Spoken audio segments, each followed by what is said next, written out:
Thank you very much for that introduction. I'd like to thank Dr. Banshi Sabu and all the organizing committee for inviting me to speak at this meeting. I also represent the International Atherosclerosis Society. These are my disclosures. There's an interesting study using data from the UK Biobank published a few years ago, and they looked at single nucleotide polymorphisms predicting BMI or fat mass index, and what diseases were associated with this. And perhaps a little bit surprisingly, the thing that comes out on top is aortic valve stenosis. One might have thought it was going to be atherosclerotic vascular disease, but that comes much lower down, except for ischemic stroke, along with the fat mass index. And of course, heart failure is one of the things that's very much related to obesity. And if you look at the forest plot here, aortic valve stenosis is on top, then heart failure, then deep vein thrombosis and hypertension. No mention of diabetes here, surprisingly. Now, there is a good rationale why obesity is a major contributor to heart failure with preserved ejection fraction through this pathway, obesity and visceral fat causing adipose cytokines, anti-natriuretic effects, pro-inflammatory effects, ending up with HFpEF. And if we look at studies reducing body weight with gastric bypass surgery, as this one, the things which were benefited most were kidney problems, macroalbuminuria, progression of renal disease, and heart failure. So those are benefited very clearly with weight reduction from bypass surgery, but non-fatal cardiovascular disease, the benefit was much less. So maybe we don't expect a great benefit of atherosclerotic cardiovascular disease from weight loss. Now, going back to the studies with rosiglitazone, I think this is an important reminder that lowering glucose per se may not reduce cardiovascular events, and in this case it increased cardiovascular events. So one has to be very cautious how you lower glucose. And of course the rosiglitazone problem initiated the guideline that all new treatments for lowering glucose had to go through cardiovascular outcome studies. And there were a whole host of these, looking at the DPP-4 inhibitors, GLP-1 receptor agonists, and SGLT2 inhibitors. So all of these were done, really to show that the drugs were safe. Now, of course, in the end, it shows that some of them are even beneficial. DPP-4 inhibitors all came out pretty well neutral. There was a slight problem with saxagliptin in the SAVOR-TIMI study, a slight increase in heart failure, but on balance, all the others had no overall additional benefit or harmful effect. Now, of course, there was a big surprise in a way with the EMPA-REG outcome study showing a significant benefit. Not only was it non-inferior, it was superior to the placebo group. And of course, with the SGLT2 inhibitors, the major benefit is through reduction of heart failure, hospitalization for heart failure. And one can see that here. There wasn't a significant benefit in atherosclerotic events. Now, when it came to the GLP-1 receptor agonists, again, with the liraglutide study, in the LEADER study, there was a significant benefit in terms of major adverse cardiovascular events and cardiovascular death. And some similar effects were seen with some of the other ones, with semaglutide and dulaglutide, although not entirely the same spectrum. So we now had evidence that some of the GLP-1 receptor agonists may be effective in reducing cardiovascular events. If you look at the LEADER study here, death through any cause, overall mortality was reduced. And there were reductions in a number of other endpoints. Now, the GLP-1 receptor agonists do seem to have good effects on most of the cardiovascular risk factors. And there's, again, a mechanism by which GLP-1 reduces circulating lipids, particularly postprandial lipid levels, chylomicrons and VLDL. And so one expects a useful effect with GLP-1 on lipid profiles in patients with diabetes. And we reviewed the effects of SGL2 and GLP-1 on all these cardiovascular risk factors recently, and obviously GLP-1 have a greater effect on HbA1c, body weight, ectopic fat, and so on. Maybe SGLT2 are a little bit better on blood pressure, although it varies patient to patient.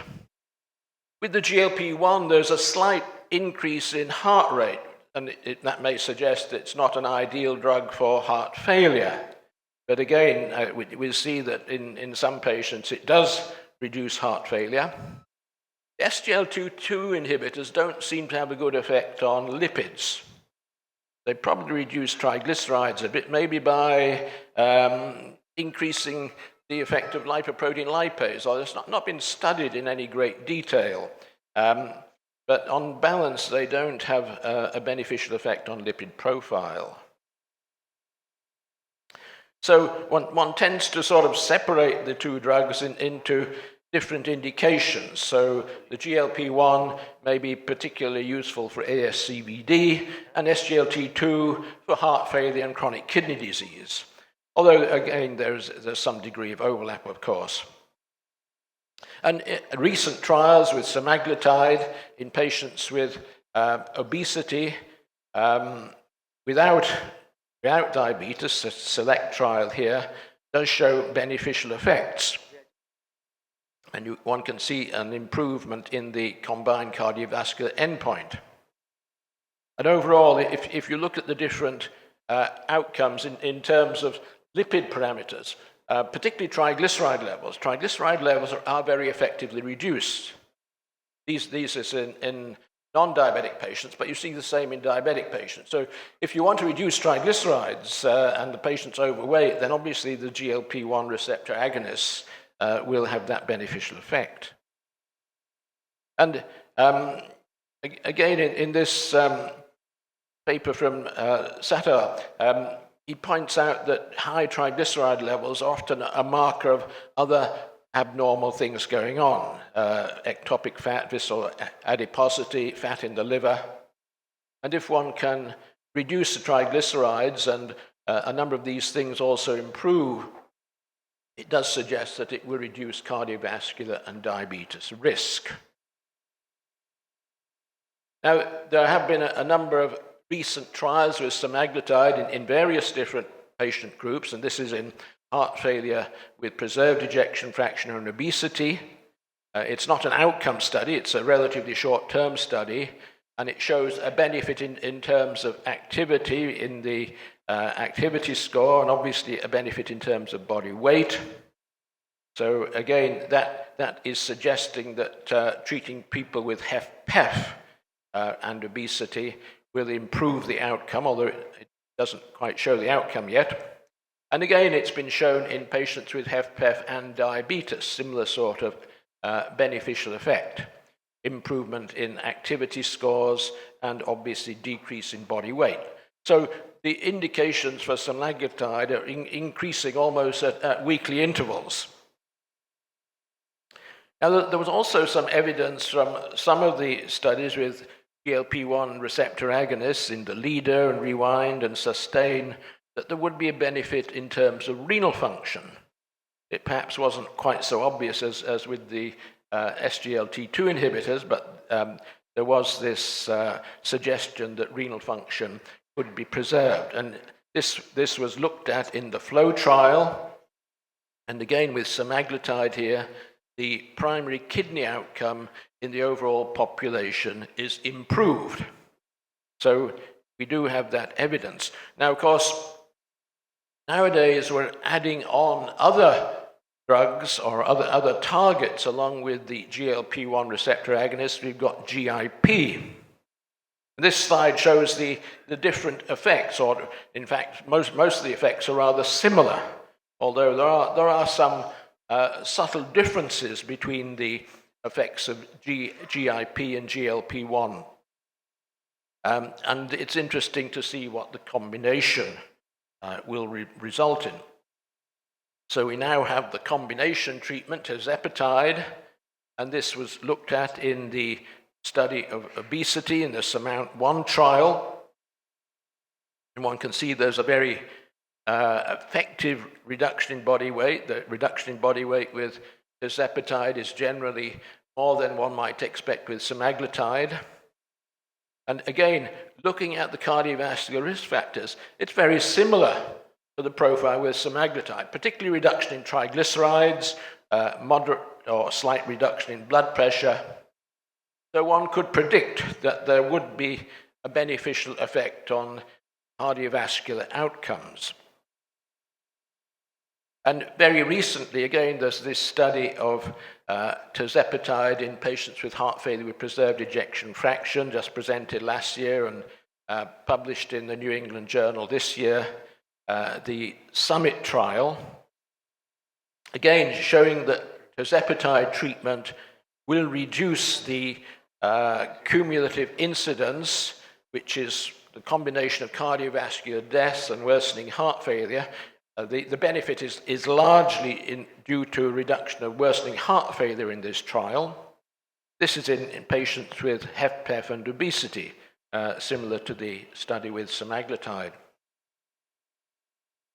And again, one gets the impression that there will be improvements in cardiovascular risk. This one just shows the HS-CRP coming down really quite substantially.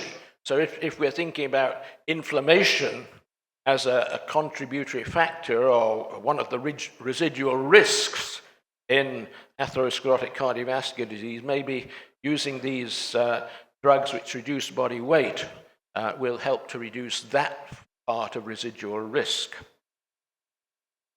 Looking at the safety, obviously we have to look at the safety of this, and this is not the same sort of cardiovascular outcome as with the some of the older studies.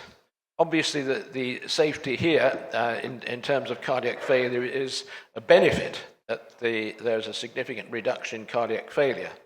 But these drugs, of course, are not without adverse effects. And here you can see diarrhea, nausea, constipation, decreased appetite, vomiting.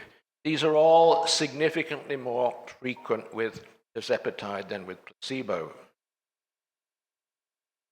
And the gastrointestinal symptoms resulted in discontinuation of treatment in 4% of patients.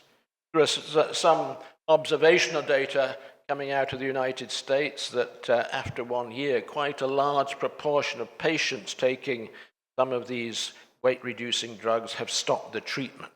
And of course, when the treatment stops, you tend to get the return to the previous level of obesity, as you've seen in earlier lectures in this symposium.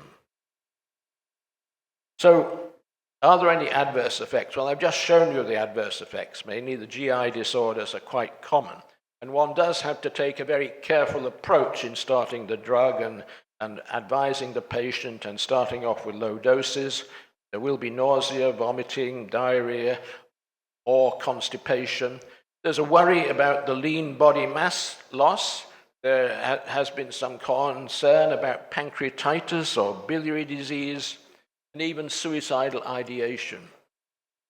So the drugs are not free of adverse effects. Now, of course, we have this combination of GLP-1 receptor agonists and GIP, and now glucagon is coming into the picture. So we have 3 different targets. And there are a whole lot of different drugs which are in development.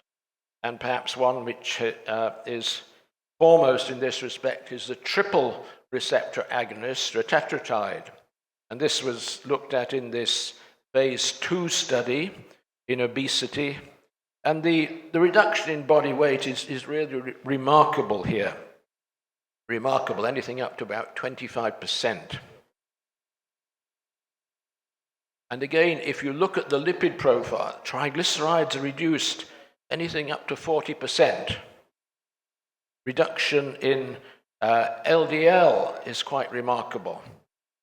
You know, it's not like the situation where we have fibrates which tend to increase LDL in some situations. There's no beneficial effect on HDL, but then again, would increasing HDL have a benefit? Maybe not. So we're looking at good effects on most of the cardiovascular risk factors with this triple hormone receptor agonist. And it's not only those 3 targets, there are 2 other targets. There's amylin and there's peptide YY. And each of these have some different effects. So now we're having to sort of juggle with 5 different targets and decide what's going to be the best combination. And the studies, or the drugs which are being developed, generally use the GLP-1 receptor agonist as the backbone. Then they add on the other things, like the GIP with tirzepatide, and then the glucagon with retatrutide. And there are other drugs being developed adding on the amylin or the PYY. And just to look at one of these, this is one that has gone through some early stage studies. The combination of cagrinetide, the amylin agonist, along with semaglutide.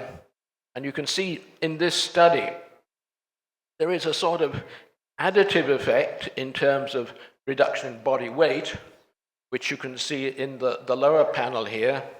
But the upper panel on the right suggests that adding in the amylin agonist doesn't improve the reduction in HbA1c.